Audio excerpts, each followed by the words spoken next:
sir कुहतु ए sir कौन स्थिति अच्छी वेस्ट बेंगल स्ट्राइक चलती सर आमर एटी कौन रेट हाइक हम ना ना कौन नहीं रेटा ठीक अच्छी संबलपुर माने रिपोर्ट नेली संबलपुर साइड रे 26 टंका अच्छी आलू रेट 26 टंका 26 एवं एटी 30 रु 32 35 ये टाइप अच्छी तेणु ये पानी हवा आवश्यक ना आलू सफिसीयंट अच्छी एवं आलू ठीक अच्छी कहीं जेहेतु ये प्रोडक्शन ना आम राज्य में बाहर राज्य में जहाँ रेट अच्छी से अनुजाई आमर खाली ट्रांसपोर्टेशन आ लाभ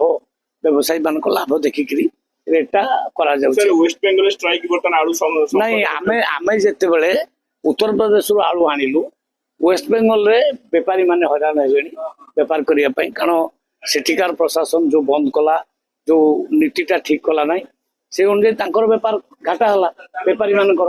से माने आंदोलन करचंती तेणु आमे तो आ वेस्ट बेंगल ऊपर निर्भरशील होइकरी उपास रहबु नहीं आमे पंजाब रू भी आनिबु उत्तर प्रदेश रू आनिबु जोटा आवश्यक आमर पूरण हो पार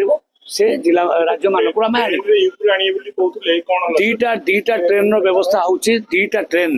माने 48,000 क्विंटाल आलू आसिक पहुंचो डिसीजन नहीं निया जाइए पर्याप्त आलू पहुंचो आसिक 2-4-5 दिन भितर पहुंचो आज तो काली डिसीजन निया जाइए आज चढ़ऊ जो माने होर्डिंग कर रखचंती जो माने माने मौजूदकारी से ऊपर एक्शन निया इे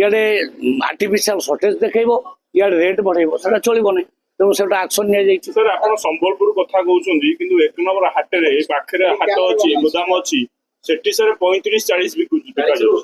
40 कोठी मानुची अधिका रेट अच्छी किंतु एवरेज रेट